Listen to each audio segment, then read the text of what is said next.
Rule number 5. Sa mga singular noun nga words nga ang ending or ang tumoy kay litra nga U ug S, kasagaran ginatanggal na sila o ginailisan og I aron makabaton kita og plural nouns.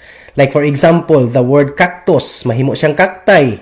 Ang word na alumnus, mahimo siyang alumni. Alright, rule number 6. Naipipila ka mga singular noun na mga words nga ang ending or ang tumoy niini kay letra nga O ug N.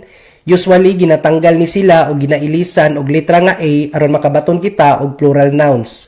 Like for example, the word criterion, mahimo siyang criteria.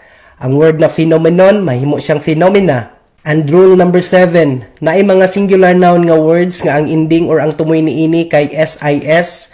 Apan ini ka plural noun niya, mahimo na siyang SES. Like for example, the word analysis, mahimo siyang analysis. Ang word na basis, mahimo siyang basis. Alright, so mao to sila ang ikalima, ikaunom ug ikapito nga mga rules sa paghimo og plural nouns gikan sa singular nouns. So, mao lang to. Daghang salamat.